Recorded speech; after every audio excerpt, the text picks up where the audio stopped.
தமிழகத்தில் அதிமுக ஆட்சி காலத்தில்தான் அதிக போதைப்பொருள் நடமாட்டம் இருந்ததாக மதிமுக முதன்மை செயலாளர் துரை வைகோ குற்றம் சாட்டியுள்ளார்.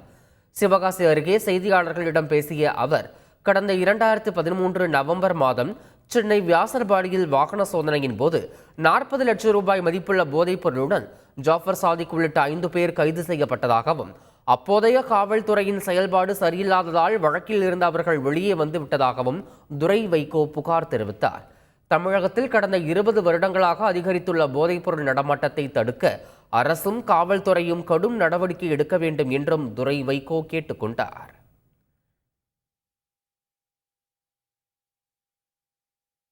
தமிழ்நாட்டில் 3200 கோடி ரூபாய் மதிப்பீட்டில் புதிய மேம்பாலங்கள், சாலைகள் அமைப்பதற்கான 8 திட்டங்களை பிரதமர் மோடி காணொலி வாயிலாக தொடங்கி வைத்தார். இந்நிகழ்ச்சி சென்னை நந்தம்பாக்கத்தில் உள்ள வர்த்தக மையத்தில் ஒளிபரப்பப்பட்டது. இந்நிகழ்ச்சியில் மத்திய இணை அமைச்சர் எல் முருகன் கலந்து கொண்டார். அப்போது பேசிய அவர், நாடு முழுவதும் 1 லட்சம் கோடி ரூபாயில் 114 திட்டங்களுக்கு பிரதமர் மோடி அடிக்கல் நாட்டி வைத்ததாக குறிப்பிட்டார். தேர்தலுக்காக எந்த திட்டமும் செயல்படுத்தப்படவில்லை என்றும், நாட்டின் வளர்ச்சிக்காக மட்டும்தான் திட்டங்களை செயல்படுத்தி வருவதாகவும் மத்திய அமைச்சர் எல் முருகன் தெரிவித்தார். சிதம்பரம் நாடாளுமன்ற தொகுதியில் திருமாவளவனை 1 லட்சம் வாக்கு வித்தியாசத்தில் வெற்றி பெற செய்வோம் என்று விடுதலை சிறுத்தைகள் கட்சியின் பொதுச் செயலாளரும் அக்கட்சியின் சட்டமன்ற கட்சித் தலைவருமான சிந்தனை செல்வன் தெரிவித்துள்ளார். இங்கே மீண்டும் வேட்பாளராக நிற்கிற தருணத்தில் 1 லட்சம் வாக்கு வித்தியாசத்திலே அவரை வெற்றி பெறச் செய்வது என்று நாங்கள் முடிவெடுத்திருக்கிறோம்.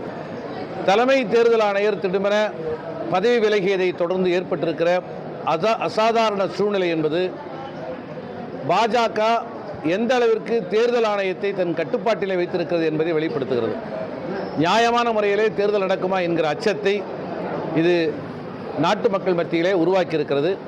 ஆகவே உச்சநீதிமன்றம் இதிலே தலையிட்டு புதிய தேர்தல் ஆணையரை நியமிப்பதிலே உரிய கொள்கை முடிவுடன் உரிய முறைகளை அவர்கள் உருவாக்க வேண்டும்.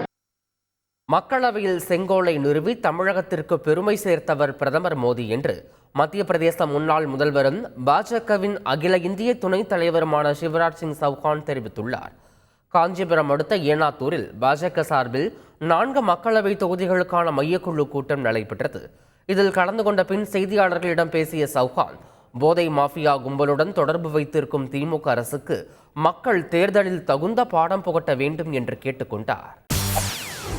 செய்திகளை உடனுக்குடன் தெரிந்து கொள்ள உடனே சப்ஸ்கிரைப் பண்ணுங்க.